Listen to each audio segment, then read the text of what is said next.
that point, because the diversity, the diversity between how good and how bad is just as much. So you can't, there's no consistency in anything. You know, you can't be consistently anything in that country. You can't be consistently smart. You can't be, there's no predicting. It's far too, it's like a toss of a coin. It's like a demographic nightmare. But okay, I'm trying to make sense of this. Go on. no. So what I was getting to is that because of how large it is and how diverse the population is, it's like the country itself is at odds at its own people many times, or its own places many times. We have the worst thing that happened when India was formed is that a decision was made to form states based on languages. So each state was put together, like the boundaries were drawn based on, oh, the people here speak this language, so that will be this that's state. pretty much what happened here also. Just I think it's terrible. For there's no other way to manage them. I'm not saying that I would have done it better back then. I'm just saying now it's terrible.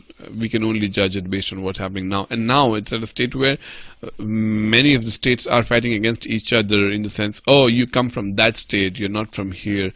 You should be more like us, or if you're not like us, we will hit you or assault you or not give you jobs and stuff like that. And within the same country, mind you. You didn't have the same feeling here? Not at all, actually. I do. I didn't really get that. Well, maybe not to the extent where you experience it, sure. But, you know. Yeah, for me, it's all French. That's what the whole parliament is all about. It's like German people say that you should do industry like we do. But that's a different country. And? The European Union is entirely artificial. It's not one country. These are several different countries. It started as one.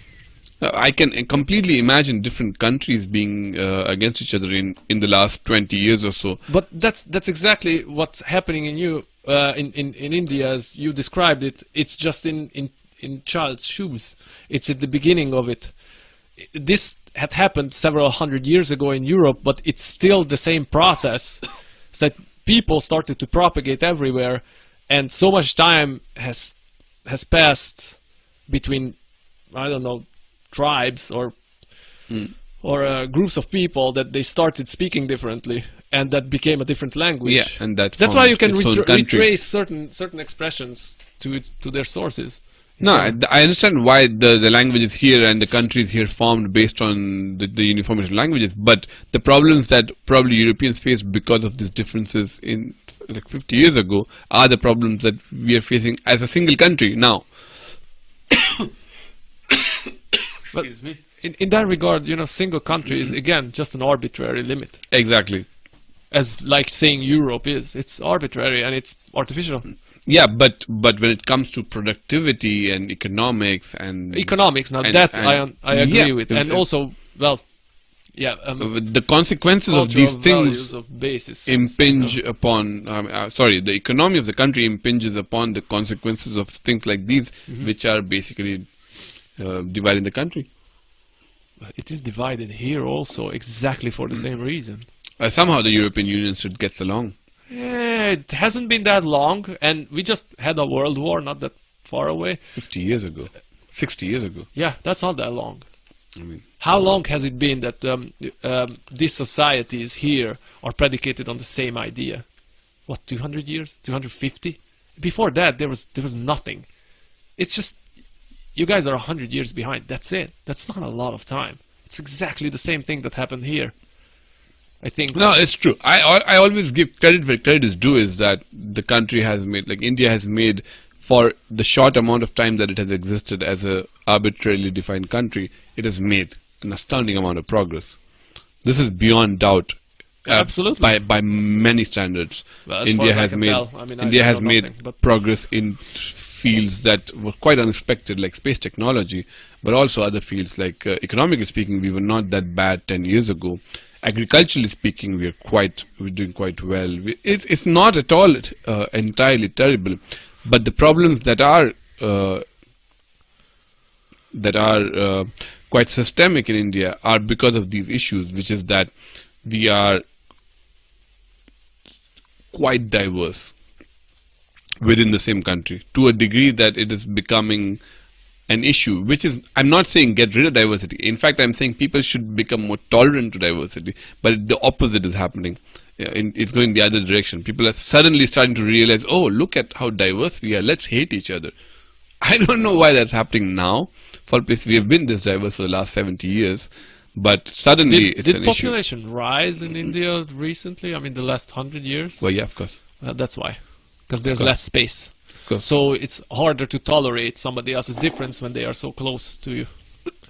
That's exactly what's happening in Europe. I mean, as far as I can tell, with the very little political knowledge I have, it's exactly the same thing. It's easier for the right side to say that it's the fault of those people who look like this or have a distinctive feature of any kind. Once your space is threatened. But it's a space problem.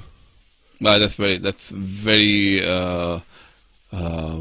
likely to be the cause of the You can see it India. in the big cities. It's not because Parisian people are genetically more nervous or volatile or idiotic. That has nothing to do with it. Socially, they don't have the amount of personal space we have here. That's it. Have you seen Rick and Morty? Personal space, the personal space show. It is so very important. 1, personal space. 2, personal space. See, I'll show it to you. It's no, but that does make a lot of sense, because in the last 10 or 20 years, the population has expanded at a much higher rate than ever before. For reasons that are obvious. We have better healthcare now. For example, People live longer. We have better agriculture. People eat better. So yeah, there's more people in general. There's also less jobs because of automation. So it's threatening not just personal space, but also job prospects.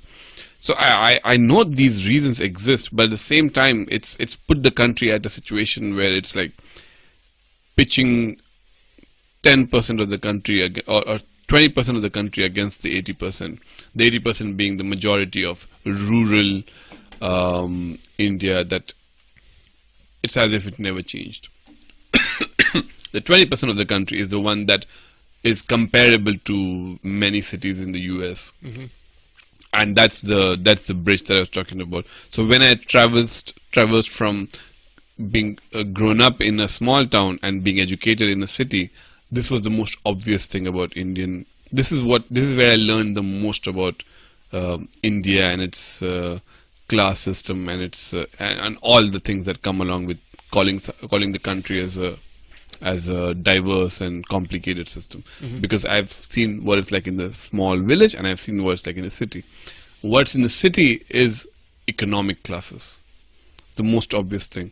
We have very few people having too much of the money, and we probably have the largest middle class in any. I don't know the statistics, so I shouldn't say solidly that is true. Check it out, but we should probably check it out. But given by just how many people we have a large number of middle class, and then there's the ones who are absolutely lower middle class or homeless or that. So in cities, this is the difference that you see most obviously. This economic class system, where you have the high class, which is just like 2% of the population, but they hold most of the value. Then you have like a large number of middle class, and then just people you would see on the streets or wouldn't really consider as a workforce. When you go to the villages, it's all about the caste, the religion, stuff like that. So it becomes about social class. And I'm not saying that cities are immune to social class. They still have, definitely not. but it's just what you see most obviously.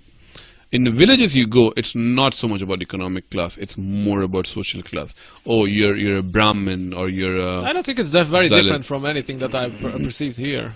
It seems to be like it's pretty much the same thing. Perhaps. I have not seen much of here, so I don't know. Yeah, I think so, to be honest. It sounds like it, because on the countryside, I think tradition is more important than in the cities, partially because in the cities, to be able to live, you have to have a higher income, which inherently means that there's a higher amount of people who were able to afford an education after a generation or two, which inherently means that they are less prone to those traditions that they see no sense in. That's pretty much how I would simplify. It is a simplification, but no, but yeah, sounds like it. simplistically somewhere on the speaking, even lines. I think tradition is a big problem in the rural part of it. It's like, I never been a big fan of tradition because just generally being a rebellious person, but I do There are not, some traditions that are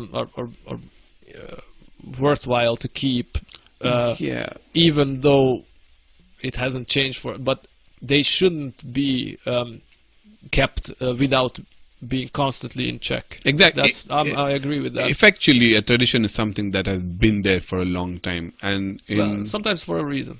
yeah, I'm not saying I can completely disagree with that at all.